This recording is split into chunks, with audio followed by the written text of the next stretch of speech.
صحبت اللہ والوں کی، صحبت اللہ والوں کی، اللہ سے ملوا جاتی ہے صحبت اللہ والوں کی، اپنا رنگ دکھا جاتی ہے صحبت اللہ۔ السلام علیکم ورحمۃ اللہ وبرکاتہ۔ محترم ناظرین،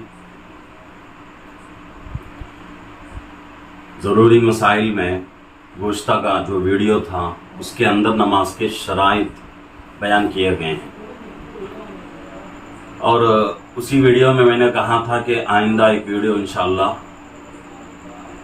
ایسا آپ حضرات تک پہنچائیں گے جو کہ شرائط کو سمجھنے میں آپ کے لیے بہت آسانی ہو۔ اور یہ طریقہ جو ہے ہمارے تبلیغ جماعت کا صدقہ ہے کہ تبلیغی جماعت میں جب آدمی وقت لگاتا ہے تو اس کو اس طریقے سے شرائط سمجھائے جاتے ہیں، بہت ہی آسان ہے، آرام سے آدمی کتنا بھی کمزور ذہن کا کیوں نہ ہو، ہر آدمی آسانی سے اس کو سمجھ سکتا ہے۔ 7 شرائط ہیں۔ پہلا، جگہ کا پاک ہونا، کپڑے کا پاک ہونا، بدن کا پاک ہونا، ستر عورت کا ہونا، اور اسی طریقے سے نماز کا وقت ہونا، اور اسی طریقے سے قبلے کی طرف منہ کرنا، اور اسی طریقے سے نماز کی نیت کرنا۔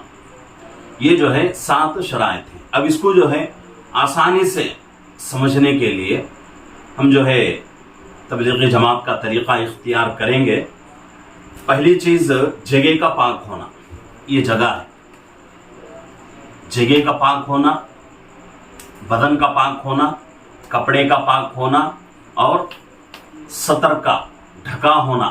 سطر جو ہے ناف سے لے کر گھٹنے تک۔ ایک زانو اگر بیٹھ کر قبلے کی طرف منہ کریں گے، قبلے کی طرف منہ کر کے ایک زانو بیٹھ کر اس کو سمجھیں گے تو بہت آسانی سے یہ طریقہ سمجھ میں آ جائے گا۔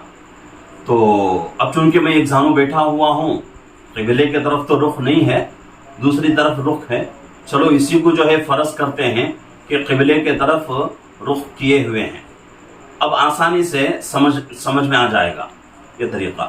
جگہ کا پاک ہونا، بدن کا پاک ہونا، کپڑے کا پاک ہونا، اور ستر عورت کا ہونا، یعنی کہ سطر کا جو حصہ ہے گڑگے تک، یہاں تک چھپانا، اور اس کے ساتھ ساتھ نماز کا وقت ہونا، اور قبلے کی طرف منہ کرنا، نماز کی نیت کرنا۔ یہ بہت ہی آسان طریقہ ہے، اور یہ کب سمجھ میں آئے گا؟ جبکہ قبلے کی طرف منہ کر کے، اب تو قبلہ ادھر ہے، میں تو آپ سے ادھر جو ہے مخاطب ہوں، تو قبلے کی طرف منہ کر کے ایک زانو بیٹھ کر اس کو سمجھیں گے تو آرام سے یہ شرائط جو ہے ہمیں سمجھ میں آ جائیں گے۔ تو آپ لوگوں کی سہولت کے لیے میں نے یہ طریقہ آپ تک پہنچانے کی کوشش کر رہا ہوں۔ ناظرین سے گزارش ہے کہ ناظرین ہمارے چینل کو لائک کریں، شیئر کریں، سبسکرائب کریں، اور ہمارے چینل کے ساتھ جڑے رہیں، دوسروں کو بھی جوڑنے کی کوشش کریں۔ انشاءاللہ مسائل جو ہیں ضروری مسائل ہیں، اور اسی طریقے سے زمانے کے نئے مسائل ہیں، ان کو آرام سے آپ تک پہنچائیں گے، اور آپ کو جتنا آسانی سے سمجھ میں آ سکے سمجھانے کی کوشش کریں گے۔ اگر کوئی مسئلہ ہو تو آپ رابطہ کر سکتے ہیں، اور کامنٹ کے ذریعے سے بھی، اور اسی طریقے سے فون کے ذریعے سے، اور واٹس ایپ کے میسج کے ذریعے سے بھی آپ رابطہ کر سکتے ہیں۔ انشاءاللہ آپ کو تسلی بخش جواب دیا جائے گا۔ السلام علیکم ورحمۃ اللہ وبرکاتہ۔